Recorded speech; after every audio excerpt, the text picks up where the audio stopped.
علی کو نبی اکرم صلی اللہ علیہ وسلم نے اپنا نائب بنا کر چھوڑا تھا جب غزوہ تبوک میں جا رہے تھے مدینے میں۔ حضرت علی نے کہا بھی کہ مجھے آپ عورتوں کے ساتھ بٹھا کے جا رہے ہیں۔ فرمایا تمہارا مقام میرے ساتھ وہی ہے جو موسیٰ کے ساتھ ہارون کا تھا۔ ہارون کو چھوڑ کر گئے تھے نا یہودیوں کے پاس جب گئے تھے تورات لینے کے لیے، تو تمہارا وہی مقام ہے میرے ساتھ۔ تو یہ حضرت علی ہے رضی اللہ، ان کے بارے میں ان کی کیا عظمت میری نگاہ میں۔ اس ضمن میں اس میں کوئی شک نہیں ہے، حضرت حسین رضی اللہ تعالی عنہ کی جو شہادت ہوئی ہے، ان کے ساتھیوں کی، اعزاء و اقارب کی، تاریخ انسانی میں یہ عزم، ہمت، شجاعت، مثابرت، صبر، استقلال، استقامت، اس کی بہت روشن مثال ہے، بہت روشن مثال ہے، بہت روشن مثال ہے۔ لیکن اس سے تاریخ کی رفتار پر کوئی اثر نہیں پڑا۔ وہ جو ملوکیت آ گئی تھی وہ اور گہری سے گہری ہوتی چلی گئی۔ واقعہ کربلا کے بعد تو واقعہ ہررا ہوا میں نے گنوا دیا آپ کو، اس سے زیادہ تو میرے خیال میں کہ اور ہمارے لیے لائق شرم جو ہے کوئی واقعہ ہے ہی نہیں اس پہلو سے۔ لیکن حضرت حسین کا ایک، اب ان کو یہ کہ میں مطلب یہ کہ اگر میں ان کے ہاتھ پر بیعت کر لیتا ہوں جو کہ اس وقت سامنے موجود تھے کہ یزید کی بیعت تمہارے ہاتھ پر کرتا ہوں، تو گویا کہ اپنے آپ کو سرنڈر کر دیتے، لیکن انہوں نے قتل کیا۔ اصل قاتلان کوفی، وہی سبائی۔ البتہ یہ ہے کہ اس واقعے کی جو یادگار ہے اس میں کوئی شک نہیں ہے کہ اس نے مسلمانوں میں سے ایک گروہ کے دل میں قربانی اور شہادت کا جذبہ بہت پیدا کیا، اس میں کوئی شک نہیں۔ اور جس طریقے سے کہ عاشورہ محرم میں یاد منائی جاتی ہے، جس طریقے سے اس نے اہل تشیع کے اندر قربانی کا جذبہ بے انتہا پیدا کر دیا کہ دیکھیے حضرت حسین رضی اللہ تعالی عنہ کی اس شہادت کے بعد، اس کے بعد واقعہ ہررا بھی ہوا جو واقعہ کربلا سے بھی بعض اعتبارات سے زیادہ بھیانک اور زیادہ گھناؤنا واقعہ بنو امیہ کی تاریخ ہے، جس کو لوگ جانتے ہی نہیں۔ مدینہ کے کچھ لوگوں نے بغاوت کی اور انہوں نے اس کے خلاف فوج بھیجی، اور فوج کو جب مدینہ فتح کر لیا 3 دن کے لیے حلال کر دیا، جو چاہو کرو، یہاں جسے چاہو مارو، جسے چاہو لوٹو، جس کا گھر چاہو برباد کرو، جس عورت کو چاہو ریپ کرو۔ اور یہ مدینہ النبی کے اندر ہوا، تو کاٹ کھانے والی ملوکیت کے اندر بہت سے واقعات ہوئے۔ عبداللہ ابن زبیر کھڑے ہوئے، انہوں نے حکومت قائم کی تھی، لیکن یہ کہ وہ تو 6 سال کے لیے کامیاب بھی رہے، ایک حکومت قائم کی، بنو امیہ کے ہاتھ پر بیعت نہیں کی، بالآخر ان کی حکومت بھی ختم ہو گئی۔ پھر حضرت زید کھڑے ہوئے، انہوں نے بغاوت کی، وہ بھی ناکام رہ گئے۔ پھر بنو عباس میں کھڑے ہوئے حضرت نفس زکیہ، حضرت حسن رضی اللہ تعالیٰ عنہ کی اولاد میں سے، وہ بھی ناکام ہو گئے، شہید ہو گئے۔ پھر یہ سمجھ لیا گیا کہ اب یہ جہاں تک 6ٹھی منزل ہے وہ تو دوبارہ تعمیر نہیں ہو سکتی، یہ تو جس کی لاٹھی اس کی بھینس، جس کے پاس طاقت ہوگی اس کی حکومت ہوگی، جس کا قبیلہ زیادہ قوی ہوگا، جس قبیلے میں زیادہ عصبیت ہوگی، مضبوط ہوگا، متحد ہوگا، طاقتور ہوگا، اسی کی حکومت ہوگی۔ البتہ اس کے نیچے لوگوں کے اخلاق کی اصلاح کرو۔ صوفیاء کرام نے وہ کام اپنے ذمے لیا، اور بالکل وہی کام ہے کہ جو ائمہ اہل بیت کرتے رہے۔ حضرت حسن کی اولاد میں پھر حضرت علی بن حسین رضی اللہ تعالی، حضرت حسین کی اولاد میں پھر امام محمد باقر، امام محمد جعفر صادق، اور اس کے بعد بھی 5 اور، کسی نے بغاوت نہیں کی۔ جیسے علماء کرام کام کر رہے تھے اور جیسے صوفیاء کرام کام کر رہے تھے، ایسے ہی وہ مسلمانوں کی علمی تربیت، روحانی تربیت و تزکیہ کر رہے تھے، کسی نے حکومت کو چیلنج نہیں کی۔ نوٹ کر لیجیے اس بات کو۔ پھر میں نے عرض کیا کہ جہاں تک خلفاء ثلاثہ کی شہادت کا اور شہادت حسین یا سانحہ کربلا رضی اللہ تعالی عنہم اجمعین کا تعلق ہے، اصل میں اس کو نہیں سمجھ سکتے لوگ جب تک کہ ریولوشن اور کاؤنٹر ریولوشن کا فلسفہ سمجھ میں نہ آئے۔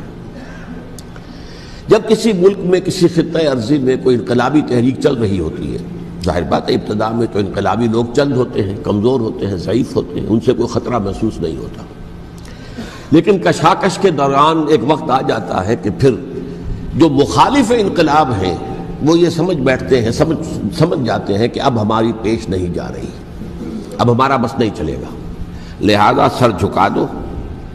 اسے پنجابی محاورے میں کہا جاتا ہے نیوی پاؤ، اس وقت تو وقت کو گزارو۔ اب اس کے بعد پھر کوئی موقع ملا تو دیکھیں گے کہ اس انقلاب کو ہم انڈو کر سکیں، کاؤنٹر ریولوشنری موومنٹس۔ یہ اصل میں فلسفہ سمجھ میں نہ آئے اور ریولوشن کا فلسفہ سمجھ میں نہ آئے تو سیرت النبی سمجھ میں نہیں آ سکتی۔ منہج انقلاب نبوی میری کتاب ہے، اس کو پڑھیے تو سیرت کا وہ تجزیہ آپ کے سامنے آئے گا جو آپ کی آنکھیں کھول دے گا کہ سیرت کو ہم کیا سمجھتے رہے اور سیرت اصل میں ہے کیا۔ بہرحال یہ کاؤنٹر ریولوشنری موومنٹس تھیں کہ جب عرب میں حضور کو فیصلہ کن قوت حاصل ہو گئی تو جو بھی مخالفین تھے انہوں نے سر جھکا لیا، سرنڈر کیا، اسلام لے آئے، گویا کہ چھپ گئے اسلام کے لبادے میں۔ لیکن وہ تھے اسی طاق میں کہ پھر کبھی موقع ملے تو پھر ہم اس نظام کو دہو بالا کر دیں، تلپٹ کر دیں۔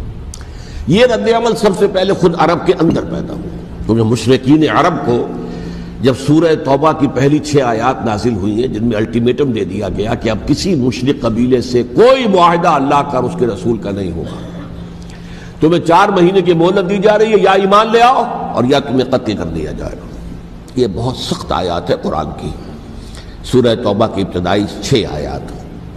اور حضرت علی رضی اللہ تعالیٰ عنہ کا کہنا یہ ہے کہ اس آپ کو معلوم ہے کہ مصحف میں یہ واحد صورت ہے جس سے پہلے بسم اللہ الرحمن الرحیم نہیں لکھی آپ کو نظر آتی، باقی 113 صورتوں کے شروع میں بسم اللہ الرحمن الرحیم ہے۔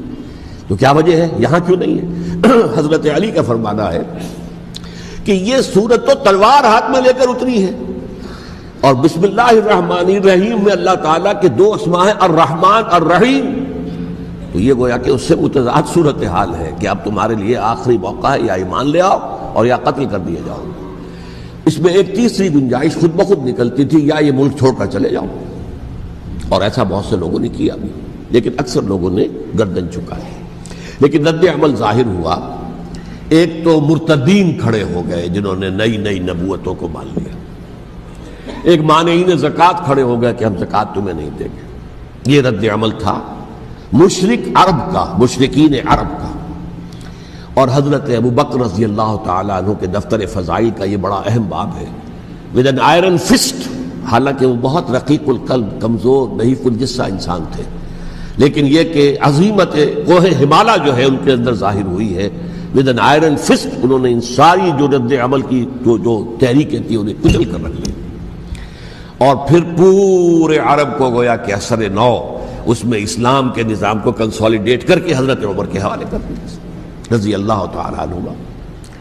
حضرت عمر کے زمانے میں جو جنگیں ہوئیں اس میں سلطنت روما جو ہے، جو اس وقت کی 2 سپر پاورز تھیں، سلطنت روما، قیصر روم، ہیراکلیس، ہرقل تھا اس وقت کا جو رومی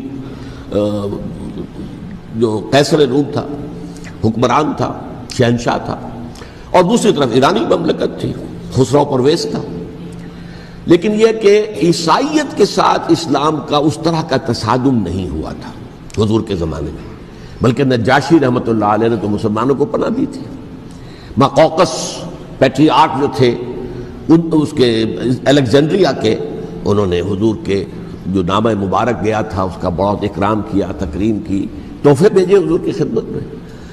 ہرقل نے بھی کوشش کی تھی کسی طریقے سے، جیسے کوئی 250 برس پہلے یا 300 برس پہلے، 300 برس پہلے جیسے کانسٹنٹائن جو ایمپرر تھا روم کا، اس نے عیسائیت قبول کی تھی اور ساری سلطنت عیسائی ہو گئی تھی، لہذا اس کی سلطنت باقی رہی، اس کی حکومت باقی رہی۔ اسی طرح ہم سب مسلمان ہو جائیں، لیکن اس میں وہ ناکام ہو گیا۔ لیکن یہ کہ کوئی اس نے کنفرنٹیشن نہیں کی حضور سے۔ البتہ ایران کا معاملہ یہ تھا کہ اس کے پرخ چڑھ گئے، اس نے حضور کے نامہ مبارک کو چاک کیا تھا، حضور نے فرمایا جب اطلاع ملی کہ اس نے اپنی سلطنت کو چاک کر دیا ہے، اس کے ٹکڑے کر دیے۔ بہرحال وہاں رد عمل شدید تھا، اور ایرانی جان لیجئے کہ ان کے اندر بہت سٹرانگ نیشنلزم ہے، آج بھی ہے سٹرانگ نیشنلزم، لہذا ان کے ہاں رد عمل شدید تھا۔ ان کی تو سلطنت ختم ہو گئی، نسیہ منسیہ ہو گئی، وجود ہی نہیں رہا۔ لہذا وہاں سے جو کاؤنٹر ریولوشن شروع ہوا ہے وہ پھر ہرمزان جو ایک بہت بڑا جرنیل تھا، اس نے بڑی عیاری کے ساتھ اپنی جان بچائی تھی۔ یہ بڑا دلچسپ واقعہ ہے کہ وہ یعنی کنڈمڈ تھا اسلامی حکومت کی طرف سے، خلافت کی طرف سے، کہ وہ جہاں بھی پایا جائے اس کو قتل کرنا ہے۔ حضرت عمر کی عدالت میں لا کے پیش کیا گیا۔ حضرت عمر نے کہا یہ واجب القتل ہے، قتل کر دو اس کو۔ اس نے کہا اچھا مجھے ذرا پانی پلا دیجیے۔ حضرت عمر نے فرمایا ٹھیک ہے بھائی پانی لاؤ، پانی دے دو۔ پانی کا کٹورا کہ مجھے پہلے ضمانت دیجیے کہ جب تک میں یہ پانی نہ پی لوں مجھے قتل نہیں کیا جائے گا۔ ہاں ہاں ہمارا وعدہ ہے۔ اس نے وہ کٹورا پھینک دیا پانی کا، کرو مجھے قتل کیسے کرو گے، میں نے وہ پانی تو نہیں پیا۔ اس سے اپنے آپ کو بچایا اس نے۔ بہرحال آپ اختلاف کر سکتے ہیں کہ حضرت عمر کو اس عذر کو قبول نہیں کرنا چاہیے تھا، لیکن بہرحال ان کی اپنی مروت اور شرافت تھی کہ اپنے وعدے کا پاس کیا۔ اس کی سازش سے ابو لولو فیروز اس نے حضرت عمر کو شہید کیا۔ یہ گویا کہ دوسری کاؤنٹر ریولوشنری موومنٹ تھی۔ انہوں نے یہ سمجھا تھا کہ یہ ساری چکی جو چل رہی ہے، جیسے چکی کی ایک کلی ہوتی ہے، وہ کلی جگہ سے ہٹ جائے تو چکی کیسے چلے گی؟ یہی بات حضرت علی نے فرمائی تھی حضرت عمر سے رضی اللہ تعالی عنہما۔ جب شام کے محاذ پر کچھ پسپائی سی ہو رہی تھی تو حضرت عمر نے ارادہ کیا میں خود جاؤں گا محاذ پر اور کمانڈ کروں گا۔ حضرت علی رضی اللہ تعالیٰ عنہ نے فرمایا کہ نہیں امیر المومنین آپ مت جائیں، چکی اسی وقت تک چلتی ہے جب تک کہ کلی گڑی ہوئی، آپ کلی ہیں اس وقت اس نظام کی جس کے گرد یہ اسلام کی چکی گھوم رہی، آپ مت جائیں۔ لہذا حضرت عمر نے ان کی بات مانی، اس قدر صائب مشورہ تھا جو دیا تھا۔ بہرحال انہوں نے یہ سمجھا تھا کہ عمر ہی کے بل پر چل رہا ہے یہ سب کچھ، لہذا عمر کو بیچ سے ہٹا دینے سب بیٹھ جائے گا۔ لیکن ظاہر بات ہے کہ محمد الرسول اللہ کی بنائی ہوئی عمارت صلی اللہ علیہ وسلم اتنی کمزور نہیں تھی۔ اس کے بعد حضرت عمر کے انتقال کے بعد حضرت عثمان کا انتخاب ہوا، اور حضرت عثمان کے بھی 10 سال پہلے جو ہے وہ بالکل حضرت عمر کی جو دور خلافت ہے اس کے بالکل مشابہ ہے، مماثل۔ ہمارے ذہنوں میں یہ تصور بٹھا دیا گیا ہے کہ سارے 12 سال شاید فتنہ ہی فتنہ رہا، فساد ہی فساد رہا، دنگا رہا، لڑائی رہی۔ نہیں، 10 سال پورا امن، اور جس طریقے سے فتوحات کا سیلاب حضرت عمر کے زمانے میں جا رہا تھا اسی طریقے سے حضرت عثمان کے 10 سالوں کے دوران گیا۔ آخری 2 سالوں میں ایک فتنہ اٹھا ہے، یہ فتنہ کیا ہے اس کو سمجھ لیجیے۔ مذاہب کی جو 3 سے کنفرنٹیشن ہوئی تھی، ایک تو یہ کہ مملکتوں میں سے مملکت ہرقل، مملکت روم، مملکت ایران، رومی سلطنت کی 2 ٹانگیں مسلمانوں نے توڑ دی، شمالی افریقہ سے نکال دیا، مغربی ایشیا سے نکال دیا، لیکن یورپ میں وہ قائم تھا، اس کی سلطنت تھی، لیکن ایرانی سلطنت کا بالکل تیا پاچا ہو گیا، ختم ہو گیا۔ اسی طریقے سے 3 مذاہب سے کنفرنٹیشن ہوئی، مشرکین عرب سے، اس کا میں بیان کر چکا ہوں، ان کا پہلا وار حضرت ابوبکر کے عہد خلافت میں ہو گیا۔ دوسرے جو عیسائیوں کا معاملہ تھا ان سے بھی کوئی تصادم نہیں ہوا حضور کے حیات طیبہ کے دوران، لیکن جو یہودیت بطور مذہب، اس کو ظاہر بات ہے کہ اسلام نے اس کو ختم کیا تھا کم سے کم جزیرہ نما عرب سے۔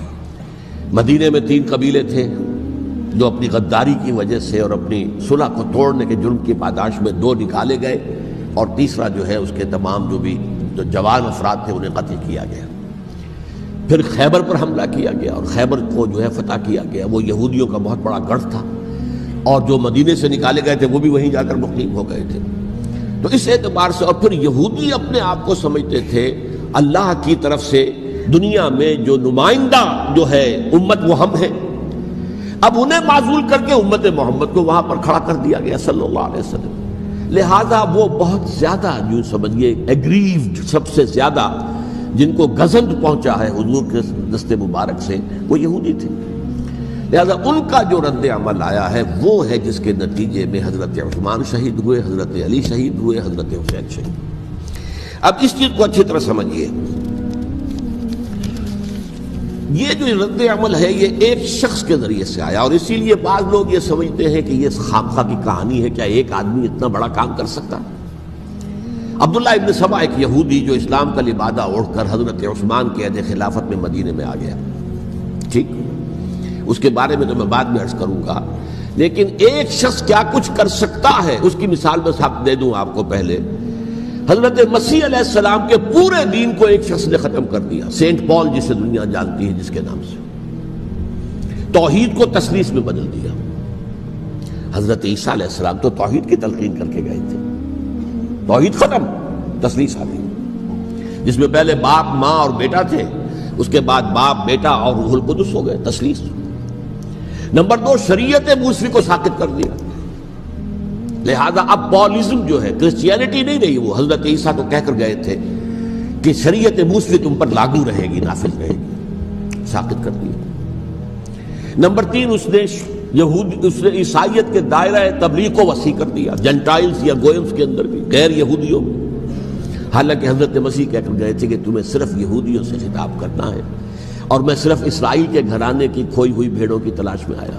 اب آپ دیکھیے حضرت مسیح کے فوراً بعد اور حضرت مسیح کی زندگی کے دوران جب تک کہ وہ موجود تھے، وہ بدترین دشمن تھا حضرت مسیح علیہ السلام کا۔ بعد میں لبادہ اوڑھا، اور یہ کہ مجھے مکاشفہ ہوا ہے، مکاشفے میں مسیح سے میری ملاقات ہوئی ہے، میں ان پر ایمان لے آیا ہوں، اور پھر اس نے اپنے زہد اور دینداری کا جو بھی فراڈ تھا اس کے نتیجے میں اپنی حیثیت بنا لی، دین مسیحی کو بالکل ختم کر دیا۔ آج کہاں ہے وہ دین مسیحی؟ دی 100 کے مصنف نے بھی صاف لکھا ہے کہ جب تک حضرت مسیح دنیا کے اندر موجود تھے، عیسائیت کی حیثیت یہودیت نے ایک فرقے سے زیادہ نہیں تھی، یہودیوں کا ایک فرقہ، ایک جماعت، بس۔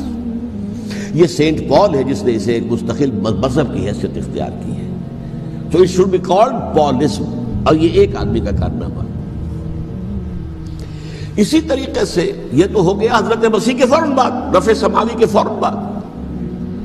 1500 برس کے بعد ایک تحریک چلی ہے یورپ کے اندر، اصلاح مذہب، اور اس کی پشت پر بھی یہودی ذہن تھا۔ یہودی ذہن نے عیسائیت کو 2 حصوں میں تقسیم کر دیا، کیتھولک اینڈ پروٹیسٹنٹس، اور پروٹیسٹنٹس کو اپنا اعلی کار بنایا۔ یہ ایک علیحدہ مضمون ہے جس پر میں تفصیل میں نہیں جانا چاہتا، میری کتاب بھی موجود ہے اس موضوع پر، سابقہ اور موجودہ مسلمان امتوں کا ماضی، حال و مستقبل، اس میں نے تفصیل بیان کی ہے۔ یہ جو تقسیم ہوا ہے تو وہ پہلی بات ایک یہودی، جیسے کہ علامہ اقبال نے، مارکس بھی تو ایک یہودی تھا نا، تو ابلیس کی مجلس شورا میں بڑا پیارا شعر ہے، وہ یہودی فتنہ گر، وہ روح مصدق کا بروز، ہر قبا ہونے کو ہے اس کے جنوں سے چاک چاک۔ یہ ایک یہودی فتنہ گر مارکس نے وہ تصور دنیا کو دیا جس نے عظیم انقلاب برپا کیا روس کے اندر، بولشوک ریولوشن، اور جو پھر آدھی دنیا تک پھیل گیا۔ آج سے 50 سال پہلے امریکہ کانپتا تھا، روس کے سامنے کھڑا ہوا کانپ رہا تھا، اس لیے کہ روس سائنٹیفک ترقی میں امریکہ سے بہت آگے تھا، اس کے ایسٹروناٹس پہلے گئے ہیں خلا کے اندر، امریکہ تو بہت پیچھے تھا۔ بہرحال اس نے جس طریقے سے USSR کا خاتمہ کرایا ہے وہ ایک علیحدہ بات ہے، میں اس وقت اس طرف نہیں جانا چاہتا، لیکن جان لیجئے کہ وہ ایک شخص کا کارنامہ، وہ یہودی فتنہ گر، وہ روح مصدق کا بروز، ہر قبا ہونے کو ہے اس کے جنوں سے تار تار۔ اسی طرح وہ عبداللہ ابن سبا، یہودی فتنہ گر۔ آج اہل تشیع میں سے بعض حضرات کہتے ہیں کہ یہ عبداللہ ابن سبا یہ تو افسانوی شخصیت ہے، اس کی حقیقت کوئی تھی ہی نہیں، حالانکہ ان کی اپنی کتاب میں رجال کشی کے اندر اس کا ذکر موجود ہے، اور یہ بھی موجود ہے کہ حضرت علی رضی اللہ تعالیٰ عنہ نے اپنے عہد خلافت میں اسے زندہ جلوایا ہے۔ اس کی وجہ کیا تھی؟ یہ آیا مدینے کے اندر اسلام کا لبادہ اوڑھ کر، اس نے چند عقیدوں کی اشاعت شروع کی۔ سب سے پہلے حضرت علی تو خدا ہیں، گاڈ انکارنیٹ، اوتار کا تصور، جیسے ہندوؤں میں ہے رام چندر جی خدا کا اوتار، اور عیسائیت میں بھی پہلے گاڈ انکارنیٹ کا تصور تھا کہ حضرت مسیح خدا کا اوتار ہے، انکارنیشن آف گاڈ۔ تو اس نے کہا کہ حضرت علی تو خدا کا اوتار ہے، خدا ہے۔ نمبر 2، اس نے کہا کہ ہر نبی کا ایک وصی ہوتا ہے جس کے حق میں وہ وصیت کرتا ہے، تو حضور صلی اللہ علیہ وسلم کے وصی حضرت علی ہیں، لہذا خلیفہ تو اول روز سے حضرت علی ہیں، حضرت ابو بکر، حضرت عمر، حضرت عثمان، یہ تو غاصب ہے، اور حضرت عثمان کی خلافت تھی اس وقت تو خاص طور پر۔ پھر اس نے جو قبائلی عصبیت تھی اسے بھڑکایا۔ پرانی جو عصبیت چل رہی تھی قریش کے اندر، وہ 2 گھرانے ایک دوسرے کے مد مقابل تھے۔ دیکھیے، ایک ہوتا ہے قبیلہ، ایک ہوتا ہے گھرانہ۔ ہمارے پنجاب میں ایک قبیلہ ہے وٹو قبیلہ، اس کے گھرانے بہت سے، مانے کے، لالے کے، سجے کے، شامت کے، یعنی کوئی لالا تھا ان میں سے بڑا، ان کے بیٹے ہو گئے لالے کے، ان کی اولاد، خاندان یہ کہلاتے ہیں، قبیلہ ایک، یہ وٹو قبیلہ۔ تو تو قبیلہ تھا قریش، اس میں گھرانے بہت تھے، بنو ہاشم، بنو امیہ، بنو تیم، بنو عدی، یہ بہت سے گھرانے تھے۔ تو چوٹی کے دو گھرانے جو تھے وہ بنو ہاشم اور بنو امیہ، ان کے درمیان چپقلش تھی، مقابلہ، مسابقت، اور یہ مسابقت فی الخیر بھی ہوتی تھی۔ اگر انہوں نے غریبوں کو کھانے کھلائے ہیں تو ہم ان سے بڑھ کر کھلائیں گے، اگر وہ حاجیوں کی خدمت کرتے ہیں تو ہم ان سے بڑھ کر کریں گے۔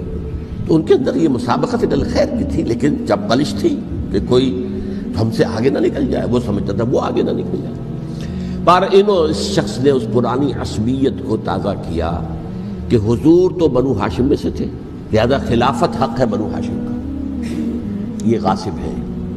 اس سے پہلے دو خلفاء جو تھے وہ نہ بنو ہاشم سے تھے نہ بنو امیہ سے تھے۔ حضرت ابوبکر بنو تیم میں سے تھے، چھوٹا قبیلہ تھا۔ حضرت عمر بنی عدی میں سے تھے، وہ بھی چھوٹا قبیلہ تھا۔ یہ حضرت عثمان پہلے خلیفہ جو بنو امیہ میں سے تھے، جن کی پرانی چپقلش بنو ہاشم سے تھی۔ اب اس کو موقع مل گیا کہ پرانی قبائلی عصبیت کو بھڑکائے۔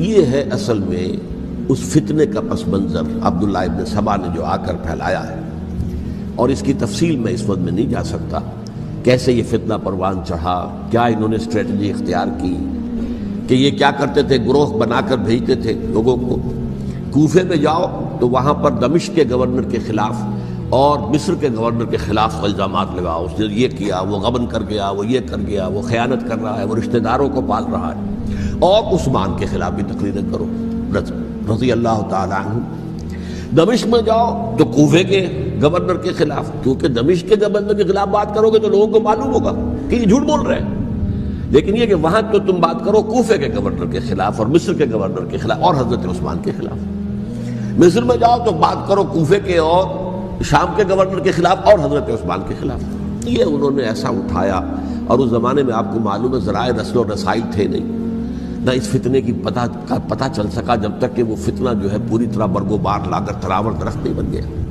اس کے نتیجے میں حضرت عثمان رضی اللہ تعالیٰ عنہ شہید ہوئے، اور خلیفہ پھر حضرت علی رضی اللہ تعالیٰ عنہ کو انہی سوائیوں نے، جنہوں نے گھیراؤ کیا تھا، جنہوں نے حضرت عثمان کو شہید کیا ہے، یہی حضرت علی رضی اللہ تعالیٰ عنہ کے ارد گرد ہوئے۔ اور حضرت علی رضی اللہ تعالیٰ عنہ بھی نہیں چاہتے تھے خلافت کی بیعت لینا، لیکن آخر کیا کرتے؟ کیا وہ امت کو بغیر خلیفہ کے چھوڑ دیتے؟ حضرت زبیر سے کہا گیا، انہوں نے نہیں مانا، رد کر دی بات۔ حضرت طلحہ سے کہا گیا، انہوں نے نہیں مانا۔ حضرت علی سے کہا گیا، اب عشرہ مبشرہ میں سے یہی تو تھے نا، لہذا انہوں نے تسلیم کر لیا، خلافت ہو گئی۔ لیکن اس کے بعد جو خانہ جنگی ہوئی ہے، اس خانہ جنگی کے نتیجے میں نوٹ کر لیجئے کہ 1,00,000 کے قریب مسلمان ایک دوسرے کی تلواروں اور نیزوں اور برچھیوں اور تیروں سے ختم ہو گئے، ہلاک ہو گئے۔ یہ ہماری تاریخ کا تاریک ترین باب ہے۔ 5 سال، 4.5 سال حضرت علی کی خلافت کے، اور 6 مہینے حضرت حسن کی خلافت کے رضی اللہ تعالی عنہ۔ اس سے کیا ہوا کہ ایک طرف تو اسلام کی جو توسیع ہو رہی تھی، تھمتا نہ تھا کسی سے سیل رواں ہمارا، وہ سیلاب رک گیا، انٹرنل سیبوٹاج ہو گئی نا، اب تو اندر ہی آپس ہی میں اگر دست و گریبان ہو گئے تو باہر اب کیا توسیع کرتے ہیں، وہ توسیع کا عمل رک گیا۔ اور یوں سمجھیے کہ جیسے ٹرک اگر کبھی چل رہا ہو، بھرا ہوا ہو، لوڈڈ، اور وہ چڑھائی چڑھ رہا ہو، تو اگر کہیں موشن ٹوٹ جائے، ٹرک کو رکنا پڑے، تو ڈرائیور کے جان پر بن جاتی، اس لیے کہ اس کو دوبارہ سٹارٹ کرنا، اور جبکہ وہ چڑھائی پر ہے، انکلائن پر ہے، آسان کام نہیں ہوتا، خطرہ ہوتا ہے وہ پیچھے جو ہے وہ نہ جائے۔ اور پہاڑی علاقوں میں آپ کو معلوم ہے ذرا پیچھے چلے جانے کا مطلب جو ہے بہت خطرناک جو ہے نتیجہ نکل سکتا ہے۔ بہرحال حضرت علی رضی اللہ تعالیٰ عنہ نے اپنے خلافت میں ایک کام یہ کیا، اب اس کی کیا مصلحتیں تھیں یہ تو انہی کے علم میں ہوگا، ہم قیاس کر سکتے ہیں، میں اس میں نہیں جانا چاہتا۔ ابھی تک خلافت کا مرکز تھا مدینہ منورہ، حضرت ابوبکر، حضرت عمر، حضرت عثمان، وہیں جہاں حضور صلی اللہ علیہ وسلم رہے تھے اور جہاں پر کہ حضور مدفون تھے۔ لیکن حضرت علی نے اپنا مرکز جو ہے وہ کوفہ بنا دیا۔ اچھا، اس کی ایک ظاہری وجہ یہ سمجھ میں آتی ہے کہ اسلام کا جو پھیلاؤ ہو گیا تھا، وہ سلطنت اتنی وسیع ہو گئی تھی کہ مدینہ منورہ بہت جنوب میں اور بڑے صحرا کو عبور کر کے جانا ہوتا تھا۔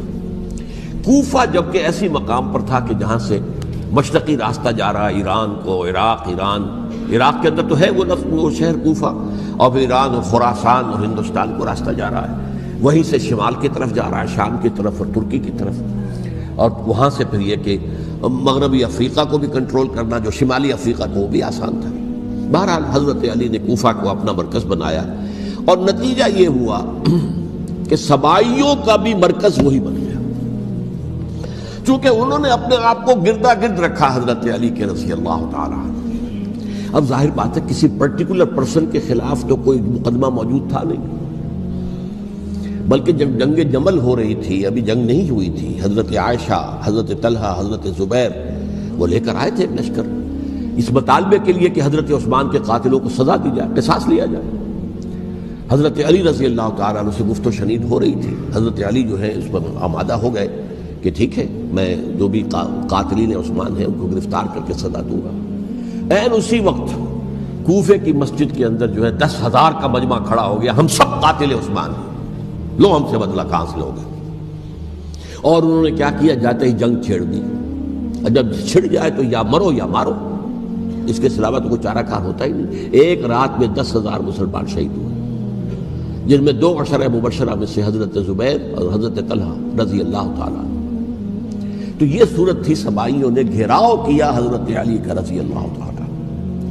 حضرت معاویہ دعوے دار نہیں تھے خلافت کے، قطعاً نہیں، ان کا صرف ایک دعویٰ تھا، اور وہ یہ تھا کہ عثمان کے قاتلوں کو گرفتار کرو، یا خود سزا دو یا ہمارے حوالے کرو، ہم اس سے قصاص لیں گے۔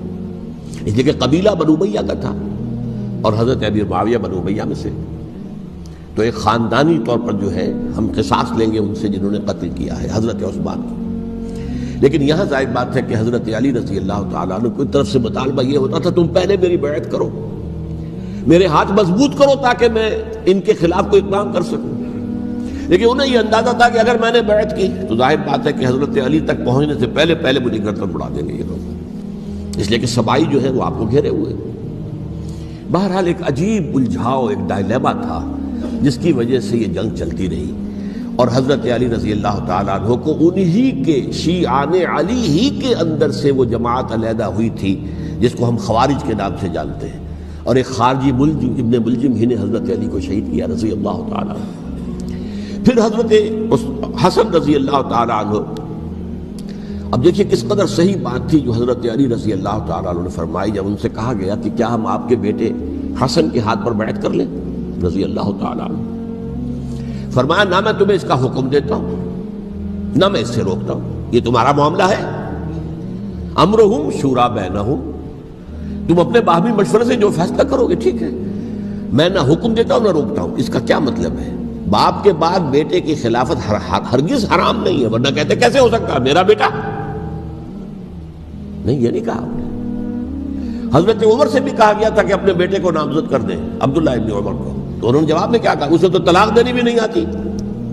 انہوں نے اپنی کسی زوجہ کو طلاق دی تھی، اور اس میں جو صحیح ترین طریقہ ہے وہ اختیار نہیں کیا تھا، انہیں طلاق دینے تک نہیں آتی تو میں اسے خلیفہ بنا دوں۔ یہ نہیں کہا تھا کہ باپ کے بعد بیٹا خلیفہ نہیں ہو سکتا، یہ تو نہیں تھا، کہیں حرام نہیں ہے، نہ کتاب و سنت میں، نہ کوئی حدیث ہے، نہ کہیں قرآن مجید میں۔ تو حضرت علی نے بھی فرمایا رضی اللہ تعالیٰ، نہ میں روکتا ہوں نہ حکم دیتا ہوں، یہ تمہارا اپنا معاملہ ہے۔ بہرحال حضرت حسن رضی اللہ تعالیٰ عنہ نے حضرت امیر معاویہ سے صلح کر لی، خلافت ان کے سپرد کر دی۔ دیکھیے میں حضرت ابوبکر، حضرت عمر، حضرت عثمان، حضرت علی کے ساتھ حضرت حسن کے دور خلافت کو بھی خلافت راشدہ میں سے سمجھتا ہوں، اور تبھی 30 سال پورے ہوتے ہیں اس حدیث کے مطابق کہ حضور نے فرمایا خلافت 30 برس رہے گی، پھر ملوکیت آ جائے گی۔ تو حضرت حسن کا بہت بڑا کارنامہ یہ ہے کہ اس خانہ جنگی کا دروازہ بند کر دیا، اور یہ پیشن گوئی تھی حضور کی صلی اللہ علیہ وسلم حضرت حسن کو، جب بچے ہی تھے حضور کے انتقال سے پہلے، میرا یہ بیٹا مسلمانوں کے 2 گروہوں میں صلح کرائے گا، یہ حضور کی پیشن گوئی تھی، اور وہ پیشن گوئی حضرت حسن کے علم میں بھی ہوگی یقیناً۔ بہرحال انہوں نے صلح کی حضرت امیر معاویہ کے ساتھ رضی اللہ تعالیٰ عنہ، خلافت ان کے حوالے کر دی، اور کچھ شرائط تھیں طے ہو گئی، اللہ خیر صحیح۔ حضور کی تو یہ پیشن گوئی جو ہے صحیح ثابت ہوئی کہ میرا یہ بیٹا مسلمانوں کے 2 بڑے گروہوں کے درمیان صلح کرا دے گا، اور سبائیوں نے انہیں تانے دیے، یا عار المومنین، اے مومنوں کے لیے موجب عار، موجب شرم، تم نے بزدلی دکھائی ہے، تم نے امیر معاویہ کو خلیفہ تسلیم کر لیا، تم نے بزدلی دکھائی، معاذ اللہ ثم معاذ اللہ ثم معاذ اللہ۔ اب میں کچھ باتیں حضرت امیر معاویہ کے بارے میں کہنا چاہتا ہوں، اس لیے کہ وہاں اس میں نے حضرت معاویہ کے بارے میں یہ تو بہت شدت کے ساتھ کہا تھا، اور میں اب بھی اس پر قائم ہوں اور پوری طریقے سے قائم ہوں۔ میرا مستقل موقف یہی ہے کہ حضرت معاویہ رضی اللہ تعالیٰ عنہ کے دور خلافت کو ہم خلافت راشدہ میں شامل نہیں سمجھتے، اہل سنت میں سے کوئی بھی نہیں سمجھتا، لیکن اس کے ساتھ میں نے حضرت امیر معاویہ کے کچھ مناقب بھی بیان کیے تھے تاکہ پلڑا جو ہے ترازو کا اس کے دونوں پلڑے سامنے آ جائیں۔ لیکن یہ کہ وہ حصہ میرے اس بیان کا نکال دیا گیا، ختم کر دیا گیا۔ یہ میں نہیں جانتا کہ اس میں کیا مصلحت دیکھی گئی ہے، اس میں تو کسی کے لیے کوئی معاملہ ایسا نہیں تھا کسی کے جذبات کو جو ہے وہ ٹھیس پہنچانے والا، کیونکہ میں نے کہا وہ خلیفہ راشد نہیں تھے، صاف میں نے کہا، بلکہ وہ دور ملوکیت کا آغاز ان سے ہو گیا ہے۔ بلکہ جب ایک صاحب نے یہ کہا کہ کربلا کے بعد سے دور ملوکیت آ رہی تھی، تو میں نے کہا نہیں جناب، دور ملوکیت تو 20 سال پہلے پوری ہو چکی تھی، شروع ہو چکی تھی۔ حضرت امیر معاویہ کے بھی 20 سال جو ہے وہ دور ملوکیت میں شمار ہیں۔ انہیں کسری العرب بھی کہا گیا، عرب کے کسریٰ، جو شہنشاہ ایران کا خطاب تھا، حضرت معاویہ رضی اللہ تعالیٰ عنہ کو کسری العرب کہا گیا، عرب کا کسریٰ یہ۔ لیکن دوسری طرف یہ ہے کہ وہ صحابی رسول ہیں رضی اللہ تعالیٰ، حضور کے برادر نسبتی بھی ہیں، حضور کے سالے ہیں، ان کی ہمشیرہ ام حبیبہ حضور کی زوجہ محترمہ ہیں، ام المومنین ہیں، ام حبیبہ رضی اللہ تعالیٰ عنہ۔ پھر کس قدر معتمد علیہ تھے حضور کے کہ کاتبان وحی میں شامل تھے، وحی کی کتابت کرنے والے چند لوگ تھے جنہیں کہ حضور کہتے تھے کہ اب یہ آیت لکھ لو، ان میں سے ایک امیر معاویہ بھی رضی اللہ تعالیٰ۔ تو بڑے توازن کی ضرورت ہے۔ دیکھیے صحابہ کرام کا جہاں تک تعلق ہے، اہل سنت کا موقف یہ ہے کہ صحابہ تو کلہم عدول، صحابہ سب کے سب نیک نیت ہیں، اور ان کی روایت جو ہے قبول کی جائے گی، رد نہیں کی جائے گی، ان پر کوئی جرح و تعدیل نہیں ہوگی، اس لیے کہ ان کا تزکیہ محمد الرسول اللہ صلی اللہ علیہ وسلم نے کیا تھا۔ لہذا یہ تو ہو سکتا ہے کہ کسی صحابی سے کوئی خطا ہو جائے، لیکن وہ خطا اجتہادی ہوگی، نیت کی خطا نہیں ہوگی، نیت کی غلطی نہیں ہوگی۔ اگر کسی صحابی کی نیت پر حملہ کیا جائے تو یہ اصل میں طعن ہے، حملہ ہے حضور پر کہ وہ تربیت دے نہیں سکے اپنے ساتھیوں کو، معاذ اللہ ثم معاذ اللہ ثم معاذ اللہ، وہ تزکیہ کر ہی نہیں سکے۔ 3 جگہ جو قرآن میں آیا ہے یتلو علیہم آیاتہ ویزکیہم، تو کیا تزکیہ کیا؟ اگر ان کے قریب ترین ساتھی جو تھے، اگر ان کے اندر بھی بدنیتی تھی اور دنیا کی طلب تھی اور دنیا کے اندر اقتدار حاصل کرنے کا جذبہ تھا، تو پھر کیا تزکیہ کیا؟ معاذ اللہ ثم معاذ اللہ۔ لہذا صحابہ سب کے سب عدول ہیں، اور ان سے اختلاف ممکن ہے، لیکن ان کی نیت پر حملہ نہیں ہو سکتا۔ تو حضرت امیر معاویہ کی شخصیت ایک چیز ہے، آپ کا دور خلافت دوسری چیز ہے۔ شخصیت کے اعتبار سے صحابی رسول ہیں، برادر نسبتی ہیں حضور کے صلی اللہ علیہ وسلم، اور پھر یہ کہ اس قدر معتمد علیہ ہے صحابہ میں سے کہ وہ کاتبان وحی، یہ عام آدمی کے کرنے کا کام نہیں تھا جو وحی کی کتابت کرے، اللہ کے کلام کی۔ البتہ یہ ہے کہ جیسا کہ میں نے عرض کیا، ان کا دور خلافت راشدہ نہیں ہے، وہ ملوکیت کا دور ہے۔ یہ میں نے جیسا عرض کیا، میں نے ایک صاحب نے جب یہ کہا کہ ملوکیت شروع ہو رہی تھی، میں نے کہا شروع نہیں ہو رہی تھی، ملوکیت تو 20 سال پہلے شروع ہو چکی تھی۔ اسی طریقے سے ایک صاحب نے کہا تھا کہ اسلام کو قائم کرنے کے لیے حضرت حسین میدان میں آئے، میں نے کہا یہ بھی غلط ہے، اسلام تو 60 سال پہلے قائم ہو چکا تھا، نبی اکرم صلی اللہ علیہ وسلم کے دستے مبارک سے اسلام قائم ہو گیا، جاء الحق وزهق الباطل ان الباطل کان زہوقا، پھر 30 برس تک وہ کامل شکل کے اندر قائم رہا۔ تو اسلام جو ہے وہ جو ہے در حقیقت اب قائم کرنے والی بات نہیں تھی، البتہ اس کے اندر زوال شروع ہو گیا تھا، اس زوال کے عمل کو روکنے کے لیے حضرت حسین میدان میں آئے۔ تو یہ ایک چیز کو صحیح تاریخی پرسپیکٹو میں رکھنا، تو جس طرح سے دین کو قائم کرنے کے لیے دیکھیے قائم تو کیا محمد رسول اللہ صلی اللہ علیہ وسلم والذین معہ رضی اللہ تعالیٰ عنہ، انہوں نے کیا تھا۔ ہاں اب جو ہے وہ اپنی اس شاندار حیثیت سے نیچے گرنے لگا تھا، وہ میں بعد میں عرض کروں گا کہ میں نے اسے کیا عرض کیا تھا کہ یہ اس زوال کو روکنے کے لیے کسی طریقے سے یہ اپنی اصل حقیقت پہ قائم رہے، یہ حضرت حسین رضی اللہ تعالیٰ عنہ کی سعی تھی۔ اچھا، حضرت امیر معاویہ کے جو 20 سال ہیں وہ پورے امن، سکون، اطمینان، کوئی جھگڑا، کوئی فساد، کوئی اختلاف، کوئی باہمی فانت نہیں، کچھ 20 سال۔ یہ بھی تاریخ کی بڑی چشم کشا حقیقت ہے جو عام طور پر لوگوں کے علم میں نہیں ہے۔ سبائی بھی دبکے رہے، حضرت امیر معاویہ کی حکومت اتنی مضبوط تھی، کنٹرول، کہ ان کو کچھ سر اٹھانے کا موقع نہیں ملا۔ موجود تھے، دبکے رہے، جیسا کہ میں نے کہا ریولوشن کے آخری مرحلے پر آ کر جو مخالفین ہیں وہ دب جاتے ہیں کہ پھر دیکھیں گے موقع ملے گا تو پھر لیں گے ان سے حساب کتاب۔ 20 سال رہے ہیں پورے امن کے۔ 10 سال کے بعد یعنی درمیان میں ہے حضرت امیر معاویہ کا عہد خلافت۔ ایک صحابی جو کہ بزرگ صحابہ میں سے ہیں، مغیرہ ابن شعبہ رضی اللہ تعالی عنہ، وہ آتے ہیں اور وہ کہتے ہیں کہ دیکھیے امیر المومنین، کتنی بڑی خانہ جنگی رہی تھی مسلمانوں کی آپس میں، اور اب بھی اگر آپ کسی کو نامزد کیے بغیر چھوڑ گئے امت کو تو پھر خانہ جنگی ہو جائے۔ 1 لاکھ اس وقت جو ہے وہ ہلاک ہوئے تھے، نہ معلوم اب کتنے ہلاک۔ لہٰذا آپ اپنی زندگی ہی میں نامزد کر دیجئے کسی کو خلیفہ، ولی عہد بنا دیجئے۔ حضرت امیر معاویہ نے ابتداءً جو ہے انکار کیا نہیں، لیکن ان کے دلائل ایسے تھے وزنی، اور میں سمجھتا ہوں کہ وہ بات صحیح تھی جو مغیرہ ابن شعبہ نے کہی، اس لیے کہ اب صحابہ کرام میں سے جو کبار صحابہ تھے وہ تو سب دنیا سے رخصت ہو چکے تھے۔ اب تو یا صغار صحابہ رہ گئے تھے جو حضور کے زمانے میں بچے تھے، حضرت حسن، حضرت حسین، عبداللہ ابن زبیر، یہ بچے تھے نا، یا تو وہ تھے، اور یا بالکل نو مسلم تھے، اور نو مسلموں میں بڑی تعداد وہ تھی جو ایرانیوں کی تھی، شامیوں کی تھی، ادھر کی تھی، تو ان کو تو ظاہر بات ہے کہ تربیت نبوی سے کیا خلافت راشدہ سے بھی اکثر و بیشتر کو کوئی حصہ ملا ہی نہیں تھا۔ تو اس صورت میں اب وہ اعلیٰ ترین معیار پر حکومت کے نظام کو قائم کرنا ممکن نہیں ہے۔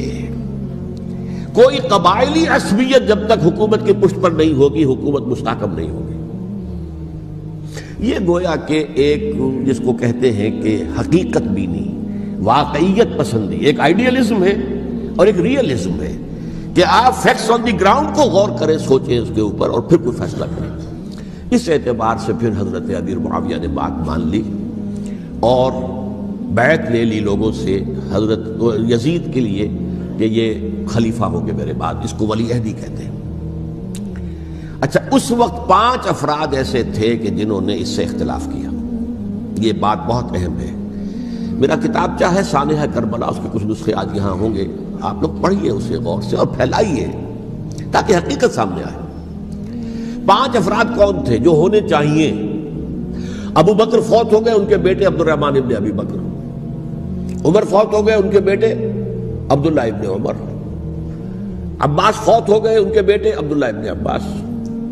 زبیر فوت ہو گئے، ان کے بیٹے عبداللہ ابن زبیر۔ اور حضرت حسن جو ہے ان کا انتقال ہو چکا تھا، حضرت علی کے بیٹے حضرت حسین رضی اللہ تعالی عنہ اجمعین۔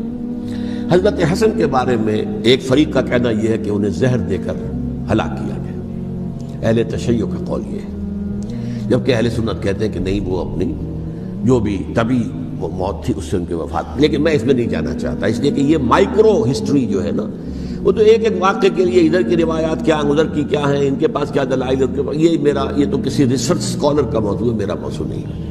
لیکن بہرحال یہ 5 حضرات تھے جنہوں نے ولی عہدی کی بیعت نہیں کی، لیکن حضرت معاویہ اتنے حلیم الطبع انسان تھے، انہوں نے جبر نہیں کیا، کوئی تشدد نہیں کیا۔ ٹھیک ہے، ولی عہدی کی بیعت نہیں کر رہے، کوئی بات نہیں، میری بیعت تو کی ہوئی ہے نا، ابھی تو میں زندہ ہوں، بات ختم ہو گئی، میری بیعت کو تو نہیں توڑا انہوں نے، فسخ بیعت نہیں کی۔ اس اعتبار سے انہوں نے نہ کوئی تشدد کیا، نہ جبر کیا، نہ کوئی مواخذہ کیا۔ لیکن جب امیر معاویہ کا انتقال ہو گیا، اب ولی عہدی کی بجائے وہ اب خلافت کی بیعت کی، سب لوگوں نے بیعت کر لی۔ ان 5 میں سے ایک فوت ہو چکے تھے، حضرت عبد الرحمن ابن ابی بکر فوت ہو چکے رضی اللہ تعالی۔ 4 تھے، ان 4 میں ایک اختلاف ہوا۔ 2 کی رائے یہ تھی، عبداللہ ابن عمر، عبداللہ ابن عباس، کہ اگرچہ یہ کام غلط ہوا ہے اسلام کی روح کے منافی ہوا ہے، یہ بادشاہت کی بنیاد پڑ رہی ہے، لیکن یہ بات ایسی نہیں ہے کہ اس کی بنا پر ہم خانہ جنگی شروع کروا دیں، امت کے اندر خون خرابہ کروائیں، فساد کروائیں۔ لہذا انہوں نے بیعت کر لی۔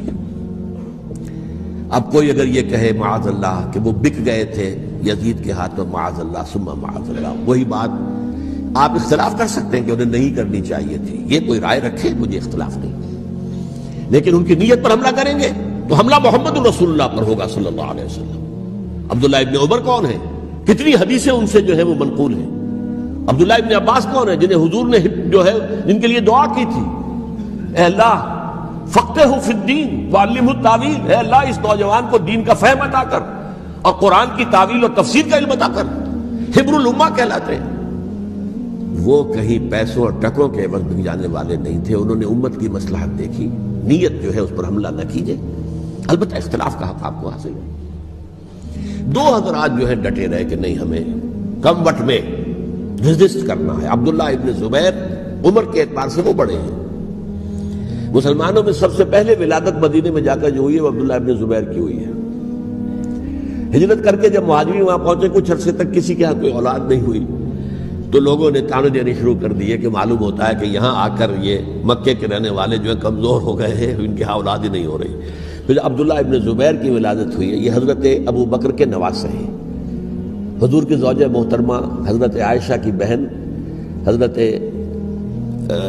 دیکھیے ابھی نام نکل گیا ہے جی، حضرت اسماء رضی اللہ تعالی عنہ عنہما، یہ ان کے ساتھ جاتے ہیں، حضرت زبیر کے بیٹے۔ ان کا فیصلہ ہوا کہ ہمیں ریزسٹ کرنا ہے کم وقت میں، ایٹ اینی کاسٹ۔ حضرت حسین ابن علی رضی اللہ تعالی عنہما کا بھی فیصلہ ہوا کہ ہمیں ریزسٹ کرنا ہے کم وقت میں۔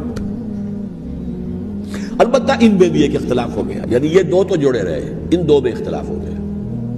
عبداللہ ابن زبیر کا کہنا یہ تھا کہ ہمیں حجاز میں رہنا چاہیے، یہ سرزمین ہے جس میں نبوت کی برکات سب سے زیادہ ہیں، یہاں ہم مضبوط قلعے کے اندر ہیں، ہمیں یہاں سے جو ہے ریزسٹ کرنا چاہیے اور ختم کرنا چاہیے اس نظام کے اندر جو خرابی آ گئی اس کو۔ حضرت حسین رضی اللہ تعالیٰ عنہ کے پاس خطوط کا تانتا بنا ہوا تھا، کوفے سے لوگ خط لکھ رہے تھے، آئیے آئیے آئیے، ہم آپ کے ہاتھ پر بیعت کریں گے، ہم آپ کے ہاتھ پر بیعت کریں گے، ہم آپ کے ہاتھ پر بیعت کریں گے۔ یہی وہ کوفہ جو حضرت علی کا دارالخلافہ رہا تھا اور جو پھر سبائیت کا گڑھ بن گیا تھا۔ چنانچہ حضرت حسین نے حضرت مسلم بن عقیل کو بھیجا وہاں پر کہ میرے نمائندے کی حیثیت سے جا کر وہاں پر بیعت لو۔ 10-12 ہزار افراد نے بیعت کر لی، لیکن اس کے بعد یزید کی طرف سے گورنر بنا کے بھیجا گیا ابن زیاد کو۔ ابن زیاد نے آ کر جو تشدد کیا اور سختی کی تو سب کے سب بیعت توڑ کر اور سب منحرف ہو گئے۔ مخلصین تو وہ تھے نہیں، الکوفی لایوفی، کوفی جو ہے وہ تو کوئی وعدہ وفا کرنے والا ہوتا ہی نہیں، بیعت توڑ دی۔ فمن نقص فانما ينقص على نفسه، بیعت کے بعد بیعت توڑ دینا بہت بڑا گناہ ہے، توڑ دی۔ ادھر اطلاع مل گئی حضرت حسین کو، چل چکے تھے وہ، راستے میں تھے کہ وہاں تو مسلم بن عقیل شہید ہو گئے اور سب لوگوں نے بیعت توڑ دی۔ اب واپس جانا چاہتے تھے، لیکن مسلم بن عقیل کے بیٹے جو ہے اڑ گئے۔ یہ عرب کی اپنی ایک جو ہے پرانی ان کی حمیت اور ان کا قبائلی نظام کہ اب ہم اپنے والد کے خون کا قصاص لیے بغیر نہیں جائیں گے۔ حضرت حسین رضی اللہ تعالیٰ عنہ کی مروت اور شرافت کہ یہ میرا ساتھ دینے کے لیے آئے تھے، اب میں ان کا ساتھ نہ دوں تو یہ تو شرافت اور مروت کے خلاف ہے۔ کہا اچھا چلو چلتے۔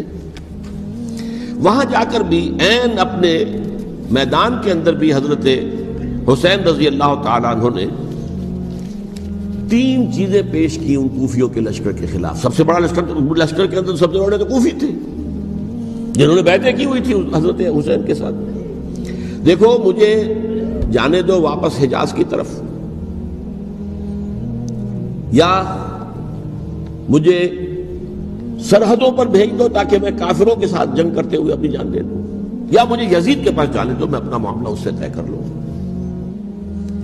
لیکن کوفیوں کو یہ گوارا نہیں تھا۔ اگر یہ یزید کے پاس پہنچ گئے تو ہمارا کچا چٹھا بیان کر دیں گے کہ مجھے تو ان لوگوں نے ورغلا کر بلایا تھا۔ اس لیے کہ دیکھیے حضرت امیر معاویہ کے 20 سالوں کے دوران میں بتا چکا ہوں، ان کی حکومت اتنی مستحکم تھی کہ اس کے خلاف کوئی فتنہ اٹھانا ممکن نہیں تھا. اب چونکہ چینج اوور ہوا تھا، اور چینج اوور میں آپ کو معلوم ہوتا ہے کہ ایک جس کو کہتے ہیں every thing is in the melting پاٹ، ابھی تو یہ درمیان کے اندر معاملہ ہے، تو انہیں موقع ملا، سر اٹھایا حضرت حسین رضی اللہ تعالیٰ عنہ کو، جو خطوط لکھے جس کے کہ تھیلے کے تھیلے اور بوریوں کی بوریاں بھری ہوئی حضرت حسین کے ساتھ تھی، وہ کہا کہ آئیے ہم آپ سے بیعت کریں. انہوں نے نہیں مانا، اور اصل میں حضرت حسین کے قاتل وہ کوفی ہیں، وہ بزدل، وہ منافق، جنہوں نے بیعت کر کے بیعت توڑی. اور اب وہ آ گئے کہ اگر یہ حسین رضی اللہ تعالیٰ عنہ بچ کر کہیں یزید کے پاس پہنچ گئے تو پھر ہمارا کچا چٹھا جو ہے وہ سامنے آ جائے گا اور ہماری پھر شامت آ جائے گی. لہذا انہوں نے قتل کیا حضرت حسین کو رضی اللہ تعالیٰ. ایک بات جو علامہ ڈاکٹر قلب صادق نے فرمائی، اور میرے علم میں یہ بات پہلے نہیں تھی، وہ یہ کہ حضرت حسین کے قتل کا فتویٰ ایک بہت بڑے مفتی نے دیا تھا. یہ بات بھی ذرا سمجھ لیجیے. حضرت حسین رضی اللہ تعالیٰ عنہ کے قتل کا فتویٰ ایک بہت بڑے مفتی نے دیا تھا. کیوں دیا تھا؟ اس لیے کہ حضور کی احادیث موجود ہیں کہ جب ایک شخص کی ایک خلیفہ کی بیعت ہو جائے تو دوسرا اگر کھڑا ہو تو اسے قتل کر دو. کھلی حدیث. اسی لیے ایک بہت بڑے مفسر بھی ہیں، فقیہ بھی ہیں، قاضی ابن العربی رحمۃ اللہ علیہ. ایک ابن عربی ہیں الف لام کے بغیر، ابن عربی، وہ بہت بڑے صوفی ہیں، فلسفی ہیں، اندلس کے ہیں. یہ قاضی ابن العربی ہیں جنہوں نے قرآن کی ایک تفسیر لکھی ہے اس اعتبار سے کہ صرف ان آیات کی تفسیر جن سے کہ فقہی احکام جو ہے ان کا استنباط ہوتا ہے. یہ دو تفسیریں اس طور سے لکھی گئی ہیں قرآن مجید کی. احکام القرآن ان کا نام ہے دونوں کا، جن میں سے ایک جو ہے قاضی ابن العربی کی ہے. ان کا ایک جملہ نقل ہوتا ہے، قتل الحسین بسیف جدہ، حسین قتل ہو گئے اپنے ہی نانا کی تلوار سے. وہ تلوار کیا تھی؟ جب کسی کی بیعت ہو چکی ہو پھر کوئی کھڑا ہو مدعی خلافت، قتل کر دو. میرے نزدیک حضرت حسین مدعی خلافت نہیں تھے. یہ بات اس وقت سامنے لوگوں کے نہیں آئی، بلکہ حکومت نے یہ باور کرا دیا کہ یہ تو باغی ہے، یہ مدعی ہے خلافت کے. انہوں نے تو دعویٰ نہیں کیا خلافت کا، وہ تو صرف اس عمل کو روکنے کے لیے میدان میں آئے تھے. اور اس بات کو اچھی طرح سمجھ لیجئے کہ اس وقت تک یہ جو تصور آج ہمارے پاس ہے کہ ریاست علیحدہ ہے، حکومت علیحدہ ہے. State of Pakistan, we are loyal to the state of Pakistan. ہم ریاست پاکستان کے وفادار ہیں، گورنمنٹ آف پاکستان کے وفادار نہیں ہیں. We are not loyal to the government. Government تو کبھی بے نظیر کی تھی، ہم اس کے خلاف تحریک چلا رہے تھے، یا کبھی کسی اور کی تھی اس کے خلاف تحریک چل رہی ہے، یا کبھی ضیاء الحق کی تھی اس کے خلاف تحریک چل رہی ہے. گورنمنٹ کو بدلنا تو عوام کا حق ہے. آج اس وقت نہیں تھا. اس وقت ریاست اور حکومت کا کوئی فرق نہیں تھا. لہذا جو حکومت سے اختلاف کرے گویا کہ باغی ہے. یہ ہے اصل میں وہ پیچیدہ مسئلہ کہ کیوں کسی مفتی نے فتویٰ دے دیا. اس لیے کہ اس وقت تک ریاست اور حکومت کا فرق واضح نہیں تھا دنیا پر. یہ تو ابھی کوئی 100-150 سال کی بات ہے کہ آج ہمارا جو پولیٹیکل سائنس کا ایولیوشن ہوا ہے وہ اس اسٹیج تک پہنچ گیا ہے کہ اسٹیٹ علیحدہ ہے، حکومت علیحدہ ہے. حکومت تو اسٹیٹ کے 3 آرگنز میں سے ایک آرگن ہے. ایڈمنسٹریشن حکومت کی ہے، جوڈیشری ہے اور لیجسلیچر ہے. 3 آرگنز ہیں بڑے بڑے، ان میں سے ایک ہے. تو حکومت کو بدلنا تو عوام کا حق ہے، چاہے وہ ووٹ کے ذریعے بدلیں چاہے ایجیٹیشن. اگر پرامن ایجیٹیشن ہے اس سے حکومت کو بدلنے کا حق حاصل ہے دستوری طور پر ہر اعتبار سے. اس وقت یہ نہیں تھا. لہذا صورتحال یہ بن گئی کہ حکومت وقت نے باور کرا دیا مسلمانوں کو. ورنہ سوچئے نواسۂ رسول کو قتل کرنا کوئی آسان کام تھا. آخر سب کلمہ گو تھے کہ نہیں تھے؟ کلمہ گو تو تھے نا، اور حضور سے عقیدت اور محبت میں کمی. لیکن یہ کہ فتویٰ اگر ایک بہت بڑے مفتی کا، جو کہ حضرت علامہ ڈاکٹر قلب صادق صاحب نے فرمایا، مجھے اس مفتی کا نام بھی معلوم نہیں، کہ ایک مفتی ہی کا فتویٰ تھا وہ، جس کے بنا پر اب ان لوگوں نے حضرت حسین کو قتل کیا. اور یہی وجہ ہے کہ انہوں نے پھر خیموں کو بھی آگ لگا دی. وائی؟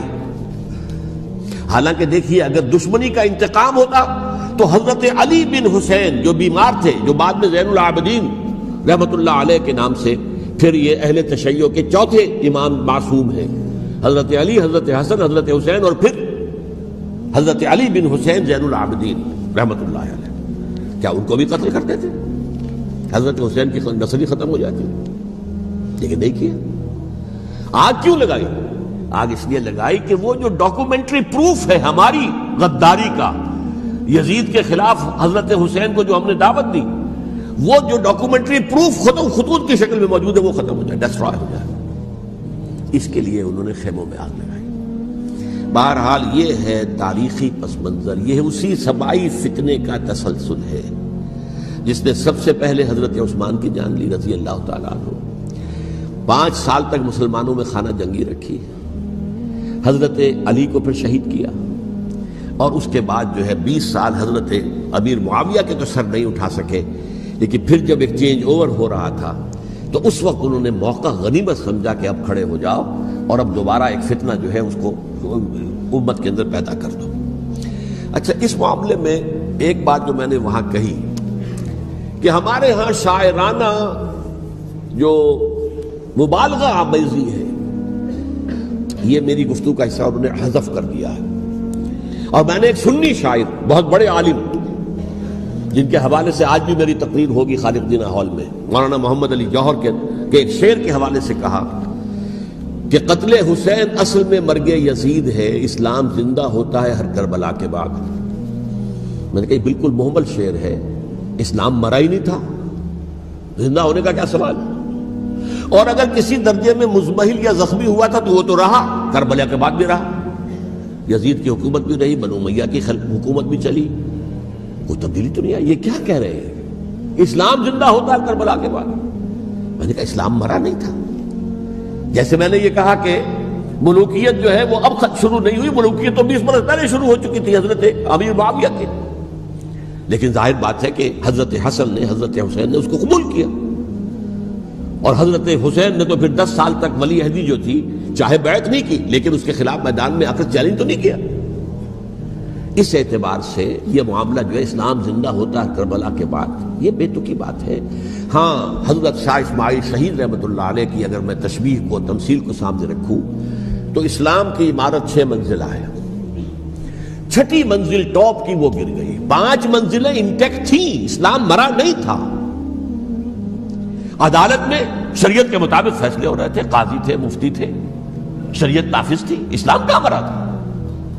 جبکہ خود کہہ رہے ہیں علامہ قلب صادق کے ایک مفتی کے فتوے سے ہی حضرت حسین کو قتل کیا گیا۔ اب وہ مفتی کی رائے، اس کی بدنیتی ہو، جو بھی ہو، وہ جانے، اللہ جانے، لیکن عام مسلمان کیا کرے؟ اس پہلو سے اسلام مرا نہیں تھا۔ ہاں، ایک منزل گر گئی تھی، وہ گری رہی، 1000 برس تک گری رہی، یہاں تک کہ آ کر مغربی امپیریلزم نے اس کے گرایا، ملوکیت کا معاملہ ختم کیا، اور وہ جبرین ملوکیت دوسری آ گئی، ورنہ وہی بادشاہی چلی ہے۔ بلکہ دور بنو امیہ میں وہ بادشاہی پوری طرح اس نے بالوں پر نہیں نکالے تھے، اصل باروں پل تو اس نے نکالے ہیں دور بنو عباس میں آ کر، اور پھر سلاطین جو ہے ترک، جو ترک خلفاء ہے، ان کا بھی بادشاہت تھی، اور کیا تھا، وہ خلافت تو نہیں تھی۔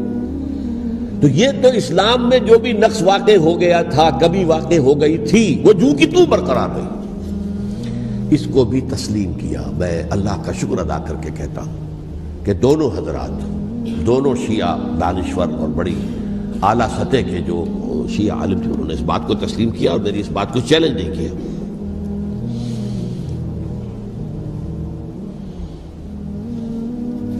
اصل میں تیسری بات میں نے یہ کہی کہ دیکھیے حضرت حسین رضی اللہ تعالی عنہ کی اس شہادت کے بعد، اس کے بعد واقعہ حرہ بھی ہوا، جو واقع کربلا سے بھی بعض اعتبارات سے زیادہ بھیانک اور زیادہ گھناؤنا واقعہ بنو امیہ کی تاریخ ہے، جس کو لوگ جانتے ہی نہیں۔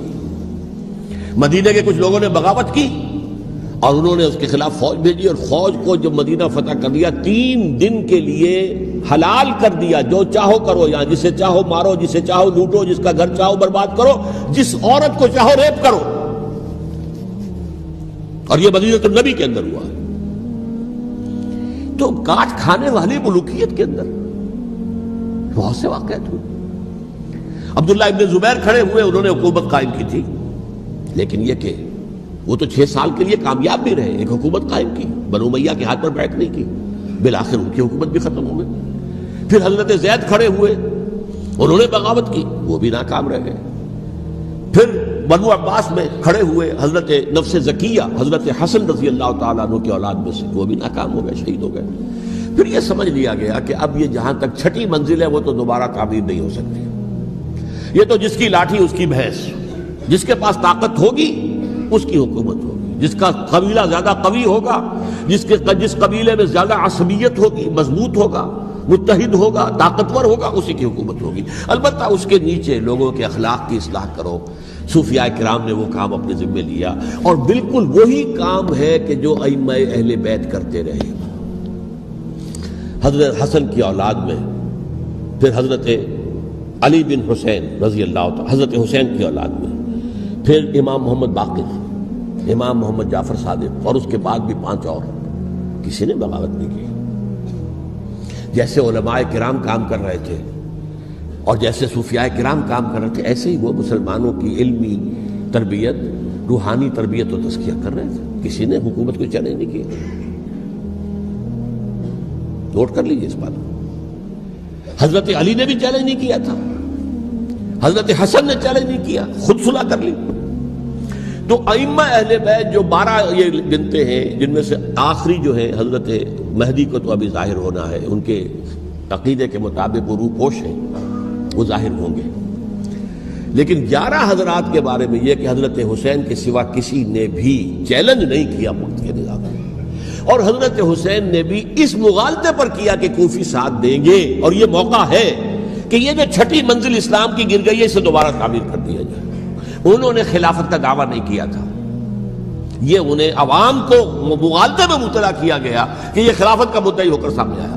جیسا کہ میں نے آپ سے کہا تھا، امیر معاویہ نے حضرت علی کے عہد خلافت میں کبھی خلافت کا دعویٰ نہیں کیا، مدعی خلافت نہیں تھے وہ تو یہ کہتے تھے کہ قاتلان حسین جو ہے، قاتلان عثمان کو سزا دو، قصاص دو، بس۔ اسی طرح حضرت حسین نے بھی، اب دیکھیے اس ضمن میں اس میں کوئی شک نہیں ہے، حضرت حسین رضی اللہ تعالی عنہ کی جو شہادت ہوئی ہے، اور ان کے ساتھیوں کی، اعزاء و اقارب کی، تاریخ انسانی میں یہ عزم، ہمت، شجاعت، مثابرت، صبر، استقلال، استقامت، اس کی بہت روشن مثال ہے، بہت روشن مثال ہے، بہت روشن مثال ہے۔ لیکن اس سے تاریخ کی رفتار پر کوئی اثر نہیں پڑا۔ وہ جو ملوکیت آ گئی تھی وہ اور گہری سے گہری ہوتی چلی گئی۔ واقعہ کربلا کے بعد تو واقعہ ہررا ہوا، میں نے گنوا دیا، اس سے زیادہ تو میرے خیال میں کہ اور ہمارے لیے لائق شرم جو ہے کوئی واقعہ ہے ہی نہیں اس پہلو سے۔ لیکن حضرت حسین کا ایک، اب ان کو یہ کہ میں، مطلب یہ کہ اگر میں ان کے ہاتھ پر بیعت کر لیتا ہوں، جو کہ اس وقت سامنے موجود تھے، کہ یزید کی بیعت تمہارے ہاتھ پر کرتا ہوں، تو گویا کہ اپنے آپ کو سرنڈر کر دیتے۔ وہی خطرہ جو امیر معاویہ کو تھا کہ مجھے وہ تو پہنچنے بھی نہیں دیں گے علی تک رضی اللہ تعالیٰ عنہ، اور مجھے پہلے ہی شہید کر دیں گے، یہی خطرہ حسین کو تھا رضی اللہ تعالیٰ عنہ کہ مجھے یزید تک پہنچنے نہیں دیں گے، پہلے ہی قتل کر دیں گے۔ اور ویسے بھی یہ ایک شرافت، مروت اور حمیت اور غیرت اور عزت نفس کا تقاضا بھی تھا کہ بھائی معاملہ ہے یزید کا، میرا مجھے وہاں جانے دو، اللہ اللہ خرسلہ، یو کین اسکورٹ می، میرے دائیں بائیں چلو تاکہ میں کہیں اور بھاگ نہ جاؤں تمہارے خیال میں، مجھے وہاں پہنچا دو، میں وہاں پہ جا کے اس سے معاملہ کر لوں۔ لیکن انہوں نے قتل کیا، اصل قاتلان کوفی، وہی سبائی۔ البتہ یہ ہے کہ اس واقعے کی جو یادگار ہے اس میں کوئی شک نہیں ہے کہ اس نے مسلمانوں میں سے ایک گروہ کے دل میں قربانی اور شہادت کا جذبہ بہت پیدا کیا، اس میں کوئی شک نہیں۔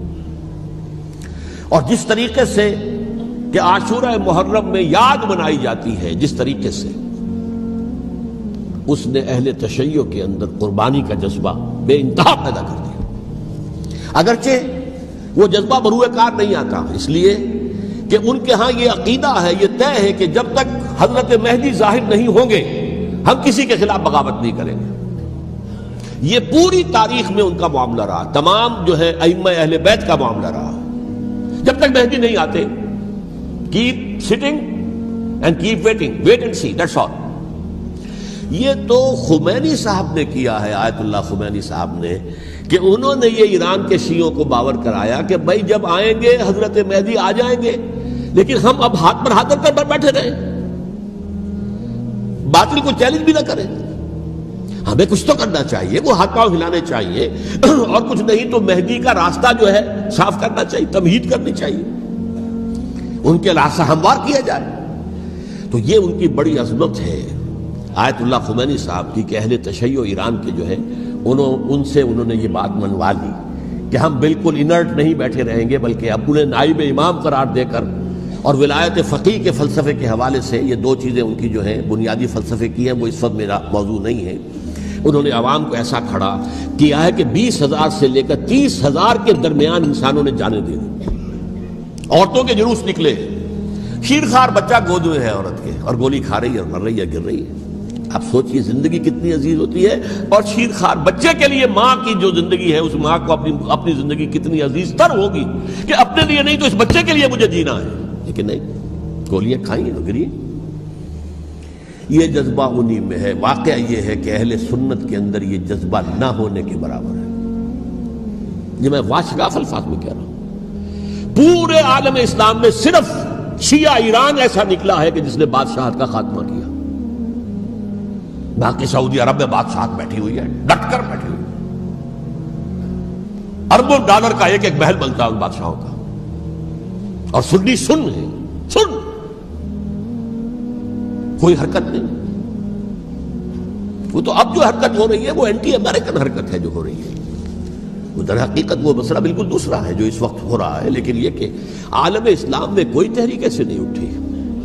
یہ اہل تشیع میں ہے جو بالکل استثنائی بات ہے کہ انہوں نے جو ہے ایک ایسا بادشاہ جس کو کہا جاتا تھا کہ اس کا جو اسلحہ خانہ ہے وہ ایشیا میں سب سے بڑا اسلحہ خانہ ہے، جو 2500 سالہ پرانی جو ایک عظمت تھی ایران کی، اس کو دوبارہ تازہ اور زندہ کرنا چاہتا تھا۔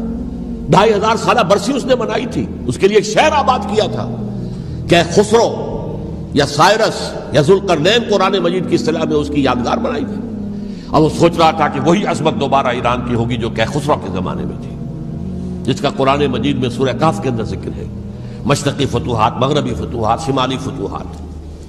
تو وہ بادشاہ ہے، اس کو بھاگنا پڑا ہوا قربانی کی وجہ سے۔ تو یہ جو ہے واقعہ کربلا نے، اس میں کوئی شک نہیں ہے کہ ایک ایسی مشعل روشن کی ہے جس کو کہ ہر شخص کو دیکھنا چاہیے۔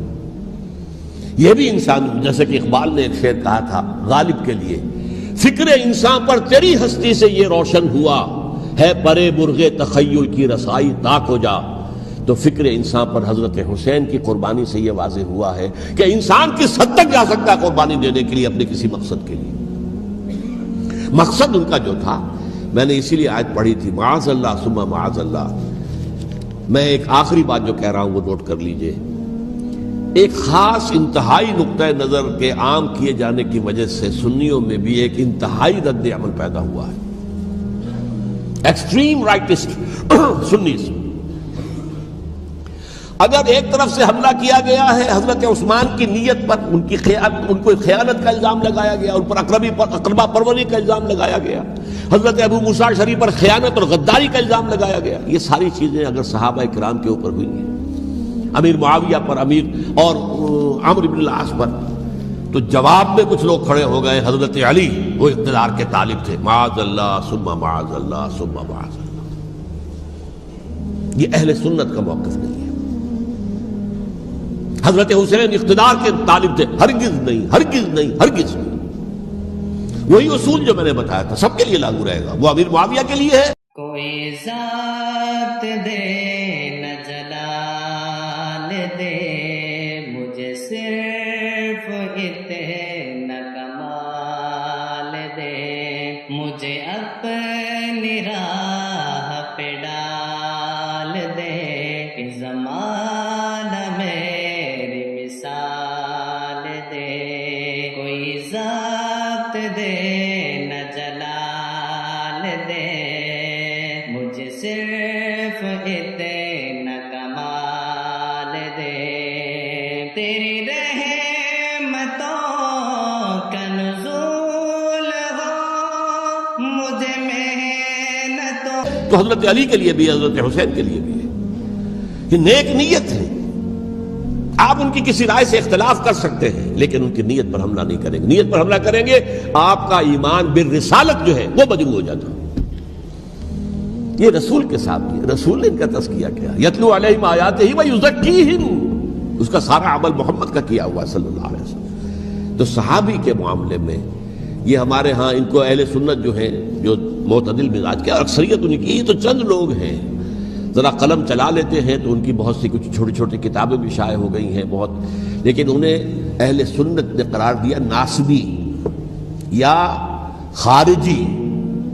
جیسے خوارج نے کہا تھا حضرت علی بھی کافر ہیں اور حضرت ابی معاویہ بھی کافر ہیں، حضرت عمرو بن العاص بھی کافر ہیں، معاذ اللہ ثم معاذ اللہ.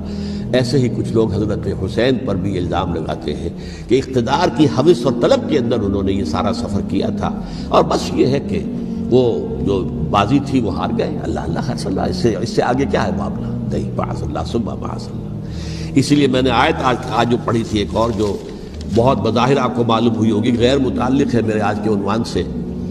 تلک الدار الآخرۃ نجعلھا للذین لا یریدون علوا فی الارض ولا فسادا.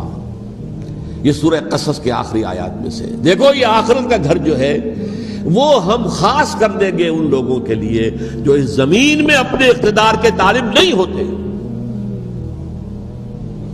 زمین میں اقتدار کے طالب ہوگے فساد ہو جائے گا. تم بھی طالب، میں بھی طالب، جھگڑا ہوگا، لڑائی ہوگی، دنگا ہوگا، فساد ہوگا. تلک الدار الآخرۃ نجعلھا للذین لا یریدون علوا فی الارض ولا فسادا. جو لوگ زمین میں اپنے اقتدار کے طالب اور اس کے نتیجے میں فساد پیدا کرنے والے نہیں ہیں ان کے لیے ہم نے آخرت کا گھر خاص کیا ہے. والعاقبۃ للمتقین، اور عاقبت جو ہے، انجام کار، آخرت جو ہے وہ تو متقیوں کے لیے ہے. اسی میں آئیں گے سب صحابہ کرام، خواہ وہ حضرت علی ہے رضی اللہ تعالیٰ عنہ اور خواہ وہ حضرت امیر معاویہ ہیں، حضرت عثمان ہیں رضی اللہ تعالیٰ عنہما، خواہ حضرت حسن ہیں، حضرت حسین ہیں رضی اللہ تعالیٰ عنہما، خواہ عبداللہ ابن زبیر ہیں، خواہ عبداللہ ابن عباس ہیں، خواہ عبداللہ ابن عمر ہیں رضی اللہ تعالیٰ عنہم اجمعین. اس اصول کو سامنے رکھ کر اختلاف آپ کر سکتے ہیں کسی سے بھی، لیکن کسی کی نیت پر حملہ کریں گے تو اصل میں آپ کا ایمان بالرسالت مجروح ہو جائے گا. علی کو نبی اکرم صلی اللہ علیہ وسلم نے اپنا نائب بنا کر چھوڑا تھا جب غزوہ تبوک میں جا رہے تھے مدینے میں. حضرت علی نے کہا کہ مجھے آپ عورتوں کے ساتھ بٹھا کے جا رہے ہیں. فرمایا تمہارا مقام میرے ساتھ وہی ہے جو موسیٰ کے ساتھ ہارون کا تھا.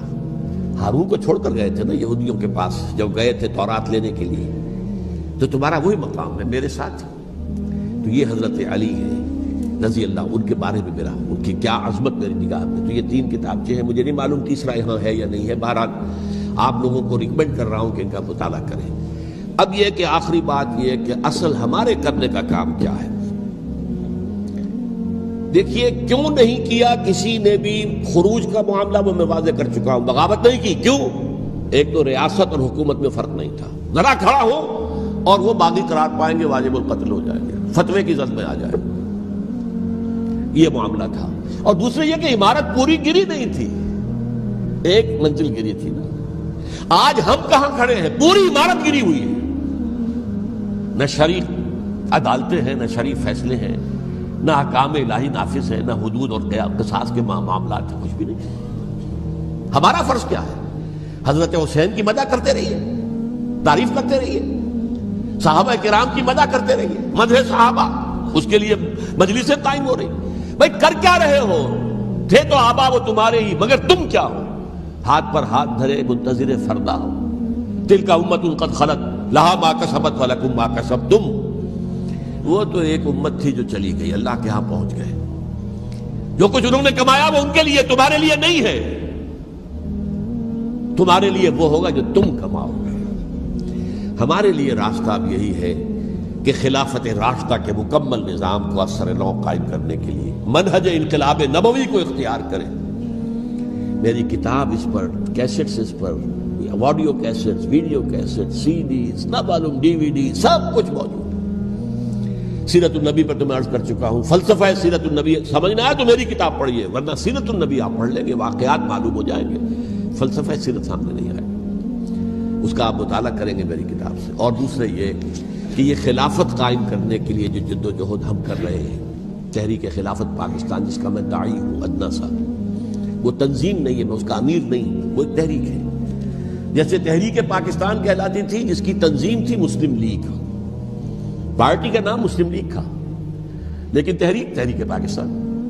اس طرح تحریک خلافت پاکستان وہ ہم نے چلائی ہے تنظیم اسلامی کے تحت. یہ خلافت جب پہلی چلی تھی آج سے 84 سال قبل، نومبر 1921 میں خالد دینا ہال میں وہ مقدمہ چلا تھا جس کے نتیجے میں بڑے بڑے جو لیڈر تھے ہمارے، مولانا محمد علی جوہر اور مولانا حسین مدنی اور مولانا ابوالکلام آزاد، ان سب کو 2 سال کی قید کی سزا سنائی گئی تھی.